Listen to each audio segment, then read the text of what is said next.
This lecture from History 122, World Civilizations from 1600, is on Section 7, Imperialism in China, Japan, and Korea. Our objectives in this section are to understand why different Asian countries had different fates. In particular, why did the Qing Empire lose much of its sovereignty and then fall? Why was Japan not only able to maintain its independence but even form its own empire? And how did Korea become a colony of Japan? And we have to keep this in mind, that these were countries that had been doing very well for a very long time. Particularly Qing Empire was very powerful, right? And Japan had been able to kick out European influence, except for the Dutch who they wanted there. And Korea had been able, despite being between Japan and China, two very powerful countries, had been able to maintain its independence.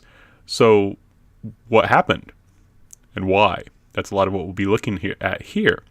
Now, again, there is a tendency, I think, and we talked a little bit about this in the section on Africa, but there's an issue sometimes to compare and to say, well, this is inferior, this is superior, and that's kind of problematic, especially when we connect it directly to a country. We say, well, this country, they did everything right, this country, they didn't do anything well, something like that.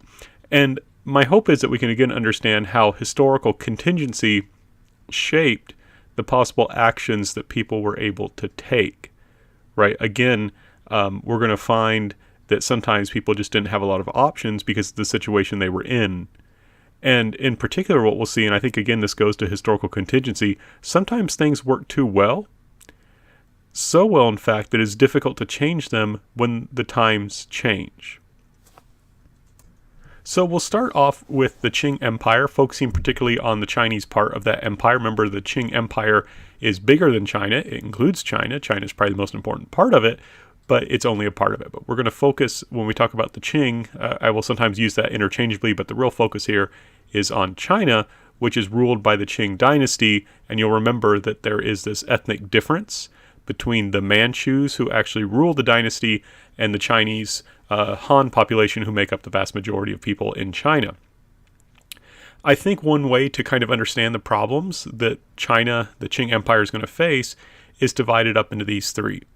The first problem that they're going to face, especially in the 19th century, is foreign pressure. While trying to deal with that foreign pressure, they're also going to have to face internal disorder and rebellion. So basically, in a sense, we're going to find that China will often have to fight like several wars at once. It's kind of like having to fight a civil war while at the same time fighting off a foreign invader. That's going to be the situation that they're often in. And we're going to see that the Qing Empire will fail to effectively reform, right? They're not going to be able to reform in a way that will save their dynasty. Now, in the 1700s, the Qing Empire, particularly China, enjoyed a huge amount of growth and prosperity. Things were really good in many ways for China into the 1700s. However, by the 1800s, growth will outstrip resources. And you can kind of think about it like this. In the 1700s, because there was plenty of food to eat, people were able to survive and have lots of kids. Those children survived and themselves had children. And that population growth is okay because there was either more land for them to farm, or you could use that labor on already existing farms to increase productivity, right? There was, in a sense, an outlet for that labor, either in the form of new land for more farms, or simply having another set of hands working on an existing farm. The problem is, by the 1800s, the population had reached the point where you could not really get more from increased labor, or at least you could not get enough to feed that increased labor. So now, more people don't mean more wealth. More people mean less to go around. So there's going to be more people and fewer resources per person. So people beginning in the 1800s will become poorer, right? There will be an increase in poverty in China in the 1800s. And remember that Chinese people were very practical, and the question they had about whether or not their government was a good government was, under this government, do we have enough food to eat? Do we have clothes to wear? Are we safe? Do we have a home, a house? And more people were having to say no to those questions. No, we don't have enough food to eat. No, we're not safe. No, we don't have a place to live. No, we don't have good clothes to wear. And so there's going to be growing discontent with the government, and people will start saying, maybe the Qing has lost the mandate of heaven. right? Maybe the Qing has lost the mandate of heaven. Maybe it's time for a change. And of course, that's a very dangerous situation. Now, one good point, in a sense, in the 1700s was that the Qing Empire was making a good amount of money in foreign trade. They were making a lot of money, particularly, for example, the British were buying a huge amount of tea in China. So much tea, in fact, that the lots and lots of silver was flowing from Britain into China. And if you can sell a renewable resource like tea for something like silver, that's a really good deal, right? So China was doing very well from this trade. However, the Qing Empire, remember we talked about Confucians, don't really trust trade all that much, and they wanted to keep that foreign trade as isolated as possible. So instead of trying to expand it to make more money, they just tried to keep it kind of isolated.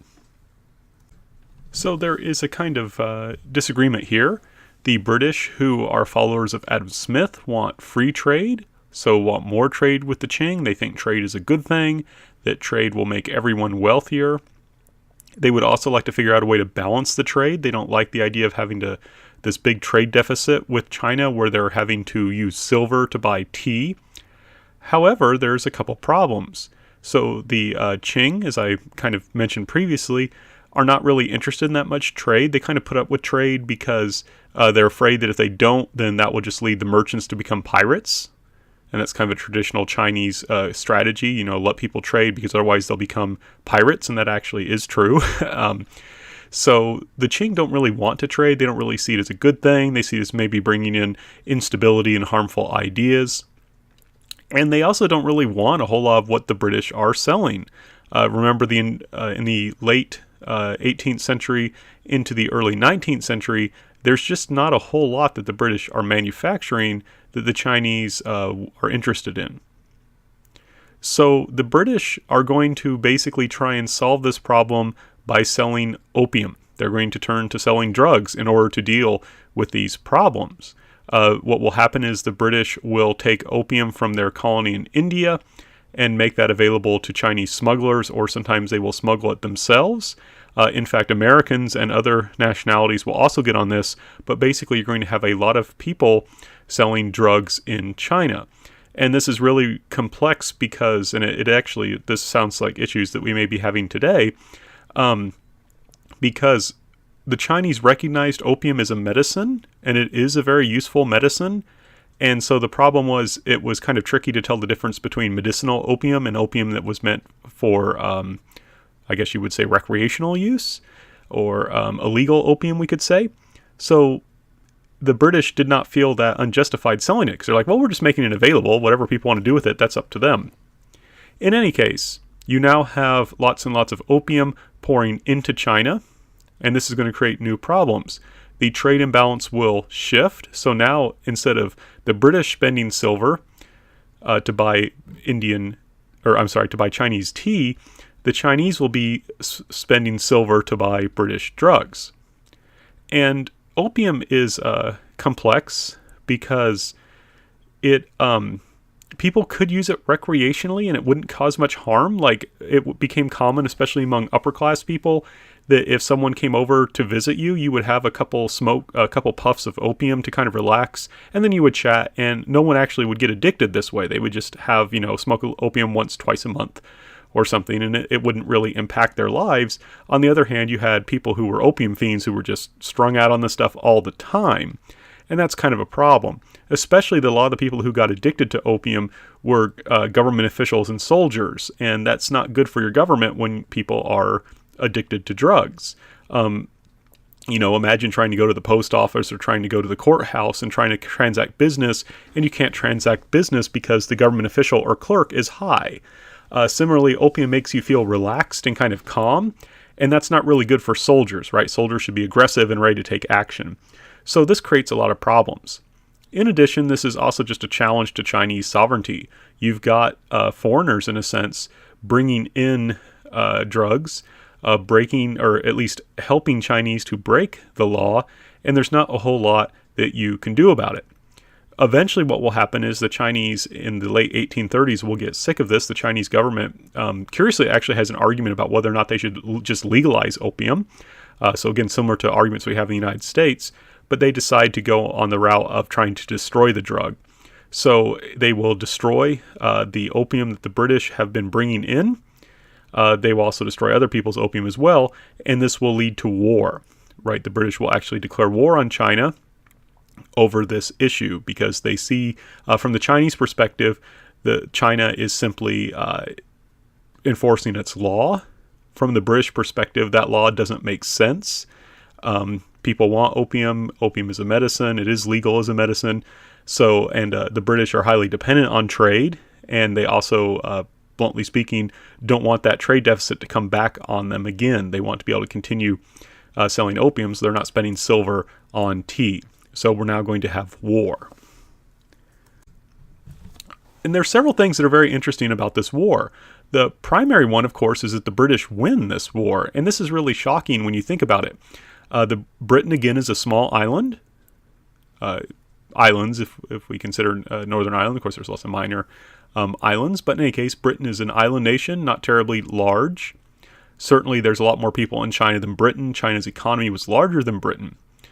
But the British, with just a few thousand soldiers, and most of these were actually troops from India, right? The Indian Empire, or the Britain's empire in India, gives it a huge access to resources, both natural and human. But the British are going to win.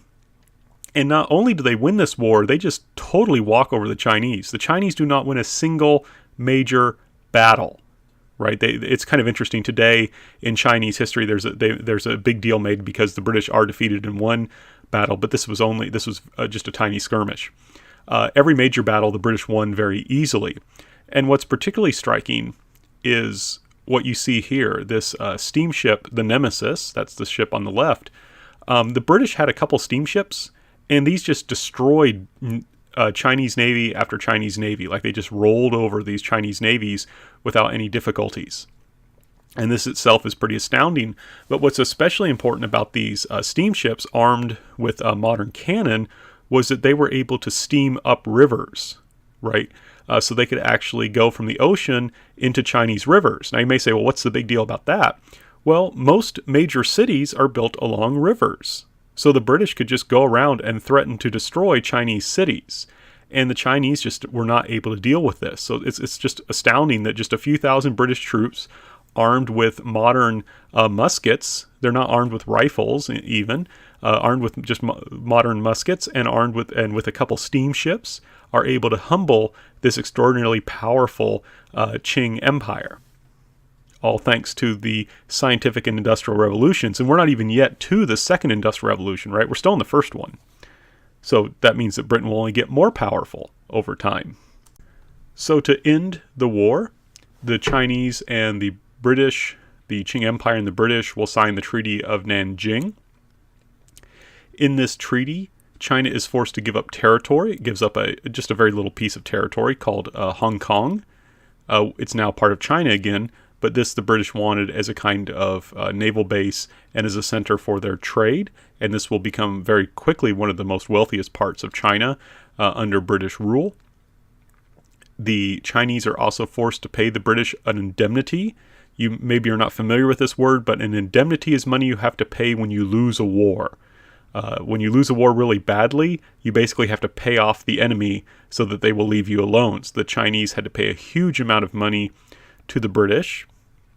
China was also forced to accept an unequal treaty. We won't go into great detail about the treaty, but an unequal treaty is one that gives someone rights that it doesn't give the other person. So the British were given rights in China that Chinese people did not have in Britain. So for example, if you were British and in China, you would be tried in accordance with British laws if you were to break a law, not in accordance with Chinese law, even though you're in China. That's called extraterritoriality.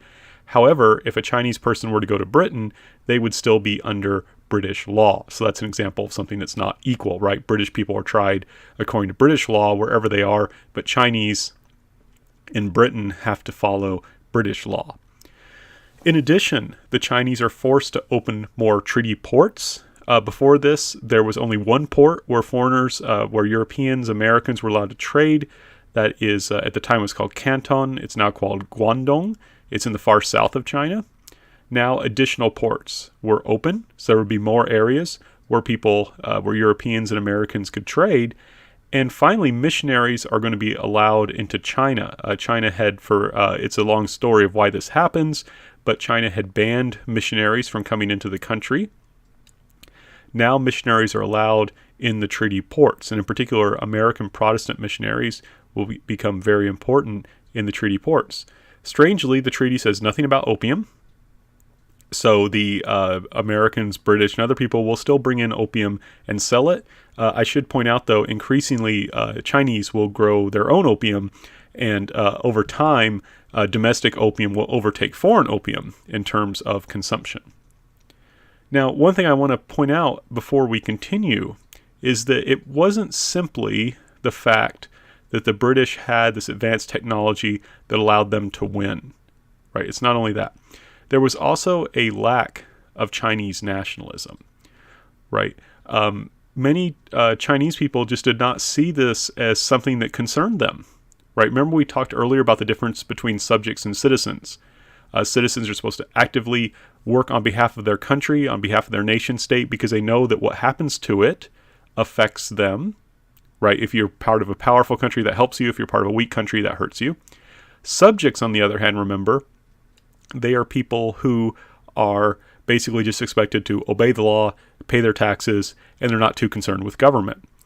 And this was kind of the attitude of most Chinese people during this time period. Even though their government, the Qing Empire, is fighting against the British, for most Chinese, this just wasn't a concern for them. Even some Chinese government officials would try and tell the British, well, you know, maybe the central government's at war with you, but we're not at war with you. Our city's not at war with you, so please leave us alone. And what's really astounding is at times the Qing Empire would bring together Chinese armies, people from different Chinese provinces, and they would actually fight each other, right? So the people from the different provinces of China would actually fight each other. They saw each other as more of an enemy than they saw the British. And we saw this in India previously too. There's this lack of unity, this willingness in a sense to work with the enemy. And you just don't see that kind of national unity here in China in this time period. And that's one reason why the British are able to defeat them. You now have missionaries coming into the Chinese treaty ports, and they're going to get into a lot of contact with Chinese people. They're going to have access to a lot of people, not only in the port, but of course many people will come to the port for various reasons. One reason people come to the treaty ports is to take the exams. Remember those exams that we talked about before? How in China, if you wanted to become a government official, you could take an exam. And if you did well in the exam and you passed it, you could take another exam and you could take another exam. And if you passed all three, you would be able to become a government official. However, if you only passed one, you would still get some benefits. For example, you would not have to pay certain taxes. Well, that's a pretty good deal. So lots of people tried to take the exams. And when people would come to these ports to take the exams, they would meet the missionaries. The missionaries would be out there preaching or handing out tracts, which are like little pamphlets that explain Christianity. Now, there was a man who was going to take the exams in one of these treaty ports that have now been opened, named Hong Xiuquan, and he had been studying for decades in an attempt to pass these exams. And poor Hong just had like the worst case of test anxiety ever. He took and failed the exams multiple times. He just could not pass them. He couldn't even pass the first one that would have given him the tax breaks we talked about. So this is very frustrating to him, right? And he's getting older. He's still failing to pass these exams. He's very frustrated. Now, once when he went to a treaty port to take the exams, he was given by a missionary a tract, right? A pamphlet explaining what Christianity was. And he didn't think about it much at the time. He just put it in his bag and just forgot about it. And he went and failed the exam yet again. And he went home and had kind of a nervous breakdown. And this nervous breakdown lasted for several weeks, in which he was essentially in a coma.